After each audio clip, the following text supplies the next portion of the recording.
ये सबसे बेहतर स्कीम बताया। देखिए, unified pension scheme new pension scheme से भी ज्यादा बदतर और खराब है और ये देश के कर्मचारियों के साथ एक बहुत बड़ा धोखा है।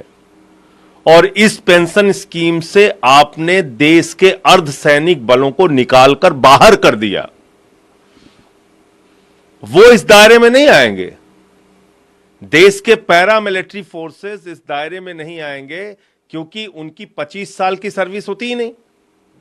तो जब उनकी 25 साल की नौकरी होगी तभी आप यूनिफाइड पेंशन स्कीम का लाभ उनको देंगे, वरना 10,000 रुपए की पेंशन उनको मिलेगी।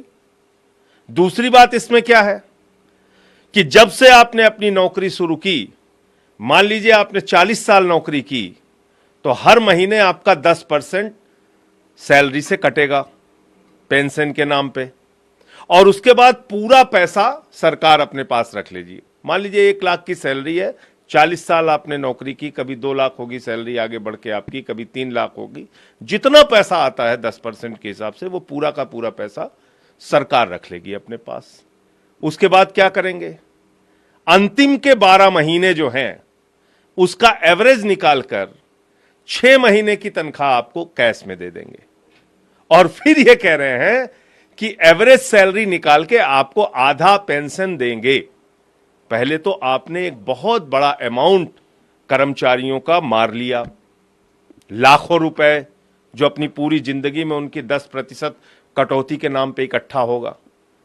दूसरी चीज, आपने इससे अर्धसैनिक बलों को बाहर कर दिया बड़ी संख्या में। आपने इसमें कह दिया 25 साल की जब न्यूनतम आपकी सर्विस होगी, 20 साल से बढ़ा के उसको 25 साल कर दिया कि न्यूनतम सर्विस जब आपकी 25 साल की होगी तभी आप इस यूनिफाइड पेंशन स्कीम के दायरे में आएंगे।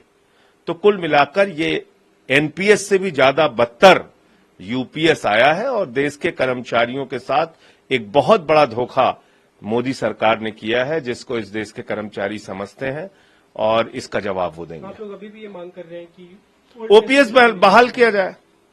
भाई, पुरानी पेंशन स्कीम बहाल करने में आपको क्या समस्या है? आप ओपीएस बहाल कीजिए और उसमें जो सर्विस का टाइम पीरियड है पेंशन के लिए वो 20 साल है, वो 20 साल रखिए आप। आपने बढ़ा के 25 साल कर दिया, पैरामिलिट्री फोर्सेस तो बाहर हो जाएंगे ना इससे। एक फिर दूसरा बड़ा, उत्तर प्रदेश के प्रयागराज में आरक्षण को लेकर उन्होंने कहा कि जो हम अगर सत्ता में आते हैं तो नेशनल ये जो कास्ट सेंसस कराएंगे और उसमें 50% का जो रिजर्वेशन कैप है उसे हटाया जाएगा, उसे लेकर बातें होंगी। और उनका ये भी कहना था कि अभी जो देखिए, जातीय जनगणना इस देश के ओबीसी, एससी, एसटी समाज के बीच में एक बहुत बड़ी डिमांड है और जातीय जनगणना किए बगैर आप उनके सामाजिक आर्थिक परिस्थितियों का मूल्यांकन नहीं कर सकते। तो इसलिए जातीय जनगणना होनी चाहिए। आपने कब से आपने जातीय जनगणना कराई ही नहीं, तो इसलिए मुझे लगता है कि ये इस वक्त जरूरी है कि देश में सभी जातियों का सामाजिक आर्थिक हालात उनके क्या है, इसके लिए जातीय जनगणना हो। एक अंतिम सवाल, बीजेपी ने चुनाव आयोग को, ये भाग भाजपा भाग है, भाग भाजपा भाग, चुनाव से भाग।